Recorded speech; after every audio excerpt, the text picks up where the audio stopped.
ಆತ 5 ವರ್ಷದ ಪುಟ್ಟ ಬಾಲಕ. ಬಾಳಿ ಬದುಕಬೇಕಾದವನು. ಆತನ ಭವಿಷ್ಯದ ಮೇಲೆ, ಬದುಕಿನ ಮೇಲೆ ಪೋಷಕರು ಸಾವಿರಾರು ಕನಸನ್ನು ಕಂಡಿದ್ರು. ಅದೆಲ್ಲವೂ ಕೂಡ ನುಚ್ಚು ನೂರಾಗಿತ್ತು. ಹೌದು, ಅರಳುವ ಮುನ್ನವೇ ವಿಧಿಯ ಕ್ರೂರ ಅಟ್ಟಹಾಸಕ್ಕೆ ಸಿಲುಕಿ 5 ವರ್ಷದ ಪುಟ್ಟ ಬಾಲಕ ಆಕ್ಸಿಡೆಂಟ್ನಲ್ಲಿ ಉಸಿರು ಚೆಲ್ಲಿದ್ದಾನೆ. ಆದರೆ ಸಾವಿನ ನಂತರವೂ ಕೂಡ ಆತನ ಕಣ್ಣು, ಲಿವರ್, ಕಿಡ್ನಿಗಳನ್ನು ದಾನ ಮಾಡಿ ಸಾರ್ಥಕತೆಯನ್ನು ಮೆರೆದಿದ್ದಾನೆ. ಆ ಮೂಲಕ ಜೀವವನ್ನು ಕಿತ್ತುಕೊಂಡ ಯಮನನ್ನೇ ಬಾಲಕ ತಲೆ ತಗ್ಗಿಸುವಂತೆ ಮಾಡಿದ್ದಾನೆ. ಕೊಡಗು ಜಿಲ್ಲೆಯ ಸೋಮವಾರಪೇಟೆ ತಾಲೂಕಿನ ಚಿಕ್ಕಳವಾರ ಗ್ರಾಮದ ರಜಿತ್ ಮತ್ತು ರಮ್ಯಾ ದಂಪತಿಯ ಏಕಮಾತ್ರ ಪುತ್ರ 5 ವರ್ಷದ ಅನ್ವಿಕ್ ಸಾವಿನಲ್ಲೂ ಕೂಡ ಸಾರ್ಥಕತೆಯನ್ನು ಮೆರೆದಿರುವಂತಹ ಬಾಲಕ. ಪುನೀತ್ ರಾಜ್ಕುಮಾರ್ ಚಿತ್ರಗಳನ್ನು ನೋಡಿ ಅವರಂತೆ ಆ್ಯಕ್ಟ್ ಮಾಡ್ತಾ ಇದ್ದಂತಹ ಬಾಲಕ ಈತ. ಅವರ ಹಾಗೆ ಫೋಟೋವನ್ನು ತೆಗೆಸಿಕೊಳ್ತಿದ್ದ. ಇದೇ ಸೋಮವಾರ ಅಜ್ಜಿಯೊಂದಿಗೆ ಸೋಮವಾರಪೇಟೆಗೆ ಹೋಗಿದಾಗ ರಸ್ತೆ ದಾಟುವಂತಹ ಸಂದರ್ಭದಲ್ಲಿ ಕಾರ್ ಡಿಕ್ಕಿ ಹೊಡೆದು ಸಾವನ್ನಪ್ಪಿದ್ದ. ತಲೆಗೆ ತೀವ್ರ ಪೆಟ್ಟಾಗಿತ್ತು.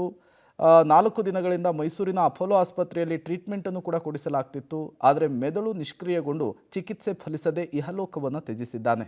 ಪುಟ್ಟ ಕಂದನನ್ನು ಕಳೆದುಕೊಂಡಂತಹ ಪೋಷಕರ ಆಕ್ರಂದನ ಮುಗಿಲು ಮುಟ್ಟಿತ್ತು. ಆ ನೋವಿನ ನಡುವೆಯೂ ಕೂಡ ಕಿಡ್ನಿ, ಲಿವರ್ ಹಾಗೂ ಕಣ್ಣುಗಳನ್ನು ದಾನ ಮಾಡಿ ಸಾರ್ಥಕತೆಯನ್ನು ಮೆರೆದಿರುವಂಥದ್ದು. ಡಾಕ್ಟ್ರಲ್ಲಿ ಉಳಿಯಲ್ಲ, ಮೆದುಳು ಹೋಗಿದೆ, ನೀವು ಎಲ್ಲಿ ಕರ್ಕೊಂಡ್ರು ಅಮೇರಿಕಕ್ಕೆ ಹೋದರೂ ಆಗಲ್ಲ, ಖರ್ಚು ಮಾಡಬೇಡಿ, ನಾವು ನಿಜ ಹೇಳ್ತಾ ಇದ್ದೀವಿ ಅಂತ ಹೇಳಿದರು. ಅಂದರೂ ಒಂದು ರಾತ್ರಿ ಅಷ್ಟಾ ದುಡ್ಡು ಕಟ್ಟಿ ಅಡ್ಮಿಟ್ ಮಾಡಿದ್ವಿ. ಬೆಳಿಗ್ಗೆ 70 ಬೆಳಿಗ್ಗೆ 90% ಬಂತು. ಆಗಲ್ಲ ಅಂದರು. ಹೊರಗಡೆ ಯಾವ್ಯಾವ ಸರ್ಜನ್ ಡಾಕ್ಟ್ರಿಗೆಲ್ಲ ಕಳಿಸಿದ್ವಿ, ಬೆಂಗಳೂರಿಗೆಲ್ಲ. ಅವರು ರಿಸಲ್ಟ್ ಎಲ್ಲ ಆಗಲ್ಲ ಅಂತ ಹೇಳಿದರು. ಇನ್ನೇನು ಮಾಡೋದು, ಹೋಯ್ತು, ಮಗ ಹೋಯ್ತು. ಆಮೇಲೆ ಇನ್ನು ಬೇರೆ ಕಡೆ ಕರ್ಕೊಂಡೋಗಿ ಉಸಿರೋರಿಗೆ ಅಂತ ಹೇಳಿದರು. ಮಡಿಕೇರಿಯಲ್ಲಿ ಇದು ಮಾಡಿದ್ವಿ, ಅಡ್ಮಿಟ್ ಮಾಡಿ ಉಸಿರೋರಿಗಿರಲಿ ಅಂತೇಳಿ. ಮತ್ತು ನಾವು ನೆಂಟರು ಎತ್ತು ನಾವೆಲ್ಲ ಮನೆಯವ್ರು ಸೇರಿಬಿಟ್ಟು ಅವನು ದಾನಕ್ಕೆ ಕೊಟ್ಬಿಡೋಣ, ಮಕ್ಕಳಾರು ಬದುಕೊಳ್ಳಿ ಅಂತೇಳಿ ಕಣ್ಣು ದಾನ.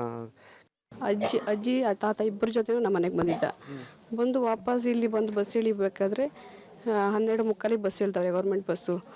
ಮತ್ತು ಬಸ್ ಇಳಿದು ಈಚೆ ರಸ್ತೆ ದಾಟುವಾಗ ಅಜ್ಜನ ಕರೆದು ಓಡ್ ಬಂದಿದ್ದಾನೆ. ರಸ್ತೆ ಕ್ರಾಸ್ ಮಾಡುವಾಗ ಆಚೆಯಿಂದ ಕುಶಲನಗರ ಕಡೆಯಿಂದ ಬಂದಿದ್ದು ಗಾಡಿ ಮುದ್ಕೊಂಡು ಹೋಗಿದೆ ಅವನ್ನ, ಕಾರು.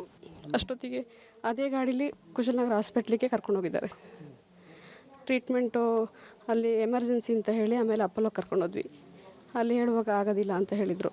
ಅಂದರೂ ಉಸಿರಾಡ್ತಿದ್ನಲ್ಲ, ಅದಕ್ಕೆ ಅಬ್ಸರ್ವೇಷನಲ್ಲಿ ಇಟ್ಟು ನೋಡುವ ಅಂತೇಳಿ 3 ದಿವಸ ಅಲ್ಲೇ ಹಾಸ್ಪಿಟ್ಲಲ್ಲಿ ಇಟ್ಟಿದ್ವಿ. ನಿನ್ನೆ ಬ್ರೈನು ಡೆಡ್ ಆಗಿತ್ತು. ನಿನ್ನೆ ಅಂಗಾಗ ದಾನ ಮಾಡಿ ಕಣ್ಣು, ಕಿಡ್ನಿ ಬೇರೆ ಮಗುಗಾದರೂ ಒಂದು ಬೆಳಕಾಗಲಿ ಅಂತೇಳಿ 5 ವರ್ಷ LKGಗೆ ಹೋಗ್ತಾಯಿದ್ದೆ.